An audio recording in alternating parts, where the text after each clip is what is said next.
Assalamualaikum warahmatullahi wabarakatuh. Halo semua, kembali lagi di channel kami.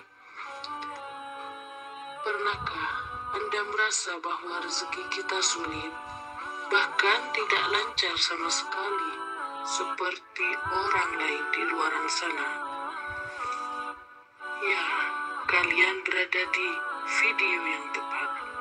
Mari kita simak penjelasannya oleh Ustadz Khalid Basalamah. Jangan di skip ya, tonton video ini sampai selesai. Perbanyak istighfar, bertaubat kepada Allah Azza wa Jalla.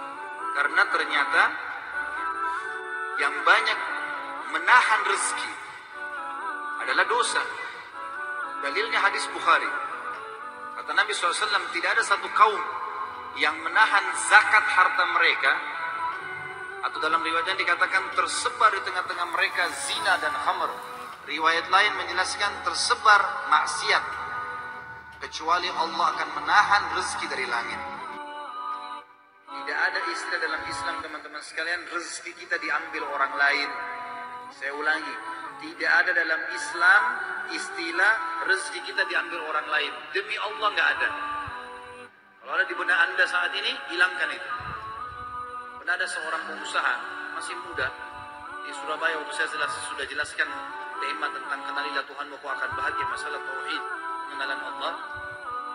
Dia datang kepada saya lalu dia mengatakan, Ustaz, saya sama teman-teman saya ini semuanya pengusaha. Ada 4-5 orang.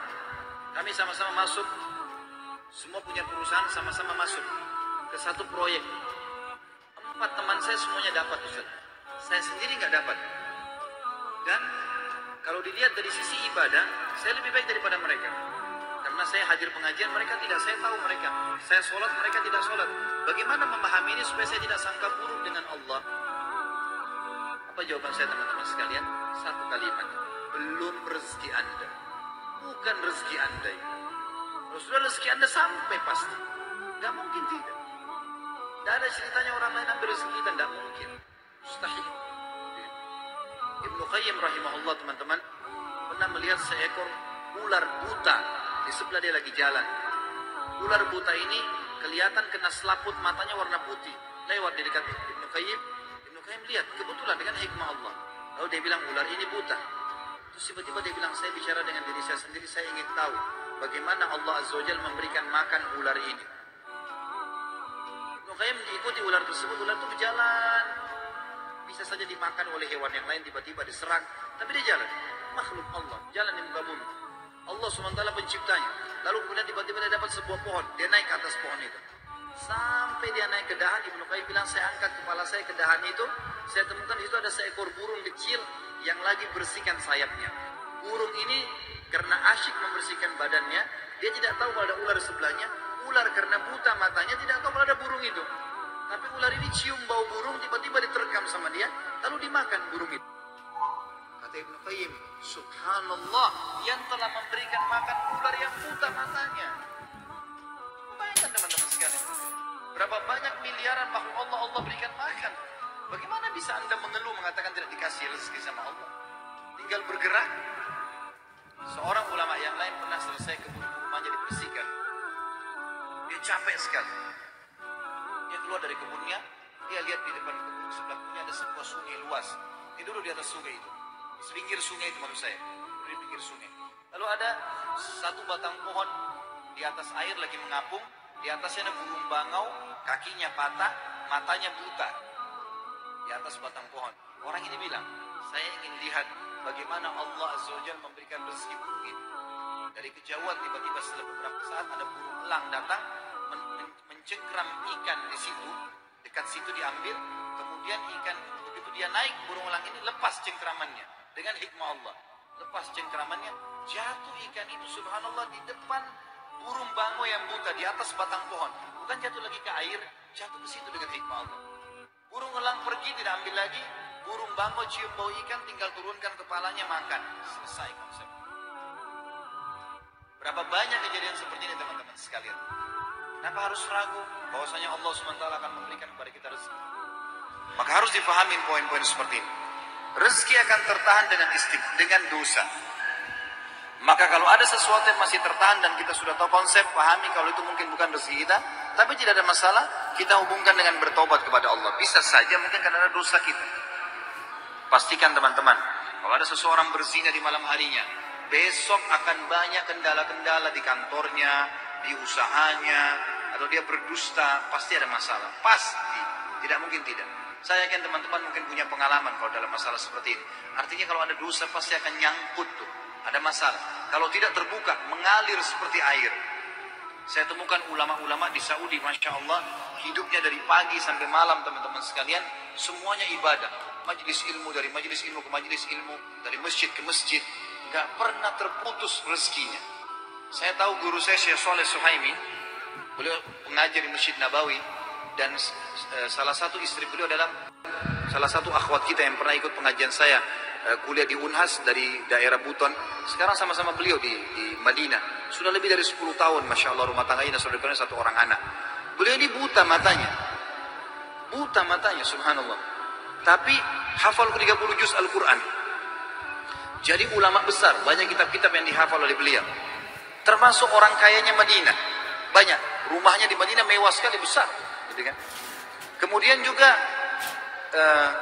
keturunannya banyak. Dia bernikah poligami sampai 4 istri. Buta matanya. Saya pernah datangi rumahnya beliau. Kemudian beliau dari lantai 4 turun. Rumah sekarang sudah berubah, rumah yang lama. Beliau pernah ngontrak satu building besar, ada beberapa rumah. Itu beliau turun dari atas. Dengar saya datang, beliau turun. Tidak dipegang sama siapapun. Buta matanya turun sendiri dari tangga. Orang turun seperti bukan orang buta, subhanallah. Jalan kemana-mana di Indonesia, saya masukkan, dia bilang sama saya, Khalid, saya mau nginap di hotel, tapi hotel yang bagus. Saya sempat bertanya, dari mana Syekh bisa tahu ini hotel bagus atau enggak ya? Dia minta, saya mau hotel bintang 5. Saya punya kemampuan, saya mau bayar. Saya mau nikmatin. Baik, saya carikan hotel bintang 5 di Jakarta, dapat. Waktu masuk hotel dia bilang, Khalid, pegang saya mau pegang ranjangnya. Demi Allah teman-teman, diraba sama dia ranjangnya. Lemarinya, baik, ini bagus. Dia bisa tahu, saya mau yang ini. Kemudian dibayar sama dia, dinikmatin gitu. Orang buta, subhanallah, bisa Allah bukakan banyak sekali. Tidak mungkin orang yang, saya yakin ini justru karena berkah ilmunya, berkah Al-Quran yang dia hafal, berkah sedekahnya luar biasa. Dia kalau berangkat teman-teman sama ulama-ulama yang lain datang ke Indonesia, adakan daurah pesantren kilat, pasti dia yang bayarin. Dia bayarin hotelnya, dia bayarin makannya, dia yang bersedekah. Dan saya lihat luar biasa rezeki Allah keluarkan gitu. Sampai saya waktu mau bayar kamar hotel dilarang sama dia. Udah dibayar semua kali. Bayar semua dari awal, sudah dibayar semuanya. Jadi saya melihat teman-teman sekalian, orang kalau justru jauh dari dosa-dosa, maka Allah Azza wa Jalla akan bukakan pintu rezeki.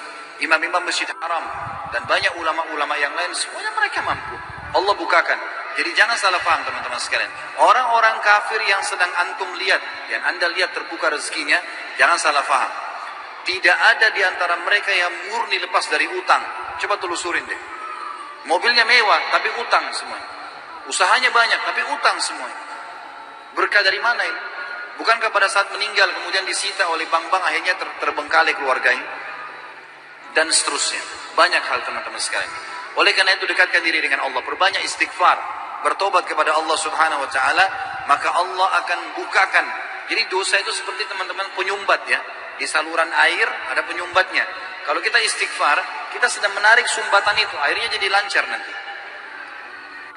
Hasan Basri pernah didatangi oleh 3 orang. Hasan Basri seorang ulama tabi'in yang tadi juga saya sudah sebutkan kisahnya di awal pertemuan kita. Beliau pernah kedatangan 3 orang ini minta nasihat. Karena selalu dia nasihatin orang. Hasan Basri terkenal kalau bicara teman-teman surga, neraka, kematian.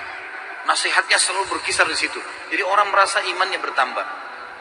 Hingga cerita, datang 3 orang ke rumahnya, yang satu mengatakan, wahai imam, saya sudah lama menikah tidak punya anak. Saya sama istri saya, dibawa istrinya sama dia, sudah lama berobat, sudah 10 tahun menikah nggak punya anak. Dan sudah berobat sana sini sama tabib tidak sembuh-sembuh. Apa saran anda? Sudah ikhtiar. Kata Hasan Basri, perbanyak istighfar. Bukan baca ya, perbanyak istighfar. Orang ini pergi. Kemudian masuk orang kedua. Hai imam, saya sudah lama sakit. Di perut saya ini ada penyakit. Sakit, kalau sakit itu luar biasa. Sudah obat sana sini nggak pernah sembuh. Sudah ikhtiar. Apa saran anda? Kata Hasan Basri, perbanyak istighfar. Lalu yang ketiga mengatakan, masuk orang yang ketiga, wahai imam, saya sudah lama bekerja keras, tidak pernah kaya seperti fulan. Ditunjuk orang kaya di kampung itu. Maka saran anda apa? Dia bilang perbanyak istighfar. Perbanyak istighfar. Maka pada saat itu teman-teman sekalian, waktu sudah pulang semua, istri Hasan Basri tanya, kenapa tadi 3 orang ini pulang semua? Ada beberapa athar menyebutkan murid-muridnya yang bertanya, gitu kan? Kenapa anda cuma mengatakan istighfar? Kenapa anda tidak pandu mereka? Mungkin yang satu butuh modal, yang satu butuh tabib, dokter, satu butuh obat mungkin. Kata dia, tidakkah kalian sudah dengar kalau mereka sudah ikhtiar, tinggal ada penghambatnya nih, dan penghambatnya adalah dosa-dosa mereka. Dan Allah sudah berfirman dalam surah Nuh, surah nomor 71 ayat 10 sampai 12. A'udzubillahi minasyaitonirrajim. Nabi Nuh berkata kepada kaumnya, "Faqultu astaghfiru rabbakum innahu kana ghaffara." Aku berkata kepada mereka, Nabi Nuh berkata kepada kaumnya, istighfarlah kalian, mohon ampunlah pada Tuhan kalian, karena Dia Maha Pengampun, Dia suka kalau kalian tobat tuh. Ayat 10, ayat 11-nya, yursilis sama alaikum midrara. Mereka atau pasti Allah akan turunkan dari langit hujan yang lebat. Dan kita tahu hujan adalah sumber kehidupan manusia. Makna letterletnya, makna tadaburnya adalah, makna tafsirnya, Dia akan turunkan dari langit rezeki-rezeki yang midrar. Midrar itu bertubi-tubi. Ayat 12-nya, wa yumditkum bi amwalin wa banin wa yaj'al lakum jannatin wa yaj'al lakum anhara. Dan pasti Dia akan memperbanyak buat kalian. Yumdit, mad ini artinya mendobelkan, melipat gandakan. Dan pasti Dia akan melipat gandakan, menambahkan buat kalian keturunan, harta-harta, amwal dan keturunan. Serta Dia akan melebatkan kebun-kebun kalian dan akan memperbanyak sungai-sungai kalian, sumber air kalian. Imam Ahmad rahimahullah pernah didatangi teman-teman sekalian oleh seseorang. Maaf, Imam Ahmad pernah di akhir hidupnya. Ini kalau teman-teman yang pernah dengar kisahnya, maaf saya ulangi, karena memang berhubungan dengan poin ini. Pernah Imam Ahmad rahimahullah di akhir hidupnya dia tidak tahu kenapa dia harus mendatangi sebuah tempat. Lalu kemudian dia pergilah ke sana. Setelah dia tiba di kota itu, tiba waktu maghrib dia masuk ke sebuah masjid, lalu dia sholat maghrib. Habis maghrib beliau duduk rahimahullah dengan membaca Al-Quran. Imam Ahmad ini kalau nggak salah meninggal tahun 240-an. Salah dari 4 imam madhabnya. Imam Ahmad rahimahullah masuk ke masjid, kemudian beliau duduk sholat. Maghrib duduk mengaji, sampai isya beliau sholat isya berjamaah. Karena tidak tahu kenapa datang ke kota itu. Lalu kemudian beliau ingin istirahat. Habis sholat ba'diyah isya, orang-orang semua pada bubar. Imam Ahmad ke sudut masjid, lalu dia baring. Marbot masjidnya datang, tanya, wahai imam, wahai syekh. Syekh ini dalam bahasa Arab bisa berarti orang tua, orang kaya, atau orang pintar. Ya, bisa 3 artinya. Kebetulan Imam Ahmad dipanggil syekh di sini maksudnya adalah orang tua. Hai syekh, hai orang tua gitu. Ya. Kenapa anda di sini? Kata Imam Ahmad, saya mau istirahat, saya musafir, nggak ada kenalan. Kata dia, tidak bisa di masjid. Anda harus keluar dari masjid. Lalu kemudian disuruh keluar. Kata Imam Ahmad, saya didorong-dorong dari masjid, keluar dari masjid. Begitu keluar dari masjid, marbot masjid kunci masjid. Kemudian Imam Ahmad dia sudah pergi. Imam Ahmad baring di teras masjid. Marbotnya kembali lagi. Lalu mengatakan, wahai syekh, ngapain di sini? Dia bilang seperti saya bilang, saya musafir, saya butuh istirahat. Ya. Kata marbotnya, nggak bisa. Ini masjid, peraturan nggak boleh duduk di sini. Lalu kemudian didorong-dorong Imam Ahmad sampai ke jalanan. Di sebelah masjid ada satu orang penjual roti. Penjual roti ini lihat kejadian tersebut, lalu dia mengatakan, hai syekh, dipanggil Imam Ahmad, orang tua gitu ya, kesinilah, ada tempat saya. Datanglah dia, Imam Ahmad, lalu Imam Ahmad berkata, orang itu berkata, ini tempat saya usaha jual roti. Di belakang saya jual roti ini ada kamar saya biasa istirahat. Rumah saya tidak jauh dari sini. Anda boleh istirahat. Besok pagi Anda boleh pergi. Dia bilang baik. Jazakallah khair. Imam Ahmad duduk. Imam Ahmad ini karena zaman dulu nggak ada foto, orang nggak tahu wajahnya, orang cuma kenal nama. Nggak kita sekarang bisa lihat fotonya, bisa tahu orangnya gitu. Imam Ahmad bilang ada satu kegiatan orang ini yang unik. Setiap kali orang ini pecahin telur, ambil gandum, ya, tepung, kemudian taruh garam, diaduk, selalu astagfirullah wa atubu ilaih, astagfirullah wa atubu ilaih, terus astagfirullah wa atubu ilaih, terus dia mengucapkan itu. Maka yang terjadi adalah Imam Ahmad bertanya, berapa lama kau amalkan ini? Sudah berapa lama kau amalkan? Kebetulan Imam Ahmad ini di akhir hidupnya, ya, sudah sangat tua. Orang ini juga seumur Imam Ahmad. Dia bilang, sudah lama, dari saya masih muda. Kata Imam Ahmad, apa hasilnya istighfarmu ini? Dia bilang, semua yang saya minta sama Allah dikabulkan. Apa saja. Belum pernah saya minta sama Allah, nggak dikabulkan. Tinggal satu yang sudah bertahun-tahun saya minta, belum Allah kasih. Kata Imam Ahmad, apa itu? Dia bilang, saya minta agar dipertemukan dengan Imam Ahmad. Maka Imam Ahmad bertakbir mengatakan, Allahu Akbar.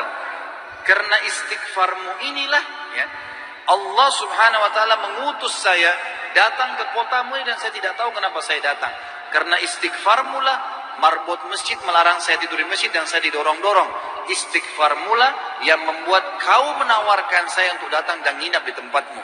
Saya Ahmad bin Hanbal. Allah Azza wa Jal datangkan Imam Ahmad ke rumahnya karena istighfarnya. Ini luar biasa. Kisah seorang ibu yang berada di wilayah Kashmir. Kisah belum lama terjadi. Ibu ini rupanya punya, kalau saya tidak salah, cucu atau ada anaknya perempuan kena penyakit tulang, sakit. Ibu ini selalu berdoa kepada Allah SWT sambil beristighfar, karena dia sudah bawa ke dokter di sekitar rumah situ, di sekitar kampungnya tidak ada, gitu kan? Nggak ada yang bisa tanganin. Mereka cuma bilang ada satu dokter, ya, yang mampu menangani ini, tapi di India. Dia di India, dan dokter itu Muslim, ahli spesialis tulang. Coba dia yang bisa. Ibu ini tahu dia tidak punya kemampuan uang beli tiket pesawat atau kendaraan, mau bayar dokter tidak mungkin. Maka ibu ini memperbanyak doa dan istighfar. Selalu istighfar kepada Allah. Ya Allah, kalau ada dosa maafkanlah, sembuhkan anak ini. Ya Allah, pertemukan sama dokter itu, mudahkan supaya anak saya ini berobat. Ringkas cerita, dokter yang tadi jadi target ini keluar dari India. Ada acara, dia naik pesawat melewati wilayah Kashmir tadi itu. Tiba-tiba pilotnya bilang, pesawat ini badai, lagi hujan deras, nggak bisa pesawat lanjut nih, harus turun di wilayah itu. Turunlah pesawat itu. Begitu turun, tiba di bandara, kata dokternya, saya harus, ini ada seminar, saya harus hadiri. Berapa jauh dari sini? Orang itu bilang, target Anda sekitar 4 jam dari sini. Kata dokter, baik, saya mau sewa mobil. Ya, masih bisa keburu, gitu kan? Masih sekitar 6-5 jam lagi acaranya, 5-6 jam lagi. Begitu dia sewa mobil, jalan sedikit dari bandara, ternyata, ya, hujan makin keras. Kata supirnya, nggak bisa kita jalan. Kalau jalan ini paksanya bisa kita dihancurin oleh badai. Kata dokternya, baiklah, kita istirahat. Mampir di pinggir, mampir ke sebuah rumah. Rumah itu rumah tua, rumah kayu. Lalu tabibnya ini, dokternya ini naik ke rumah itu, berteduh, ketuk-ketuk, ucapin salam, dijawab waalaikumsalam, keluarlah seorang ibu. Lalu kemudian dokter ini bilang, maaf, kami ini musafir, hujan lebat, bisa berteduh di sini? Kata ibunya, silahkan. Lalu ibunya itu mengambilkan minuman. Waktu sementara duduk di ruang tamu, anak perempuan si ibu ini lagi nangis-nangis kesakitan tulangnya. Ini ibu yang tadi sakit tulang. Ini dokter yang jadi target sampai di rumahnya. Lalu kemudian dia berkata, tabib ini, kenapa anaknya ibu? Dia bilang sakit tulang. Kenapa kok sakit? Kenapa nggak dibawa ke dokter? Sudah. Tapi kata dokter semua nggak bisa sembuh. Dan dokter yang bisa tangani cuma seorang dokter di India namanya Fulan. Disebutkan namanya dokter ini. Dokternya tiba-tiba nangis lalu berkata, segala puji bagi Allah subhanallah yang telah mendatangkan saya ke rumah ibu. Saya ini dokter yang ibu sedang targetkan. Allah datangkan dokter itu ke rumahnya justru karena istighfar, karena doanya kepada Allah SWT. Tidak pakai biaya, malah dokter itu biayai gratis dan datang ke rumahnya. Seperti itu, dan banyak ribuan kisah begini teman-teman sekalian yang berhubungan dengan istighfar.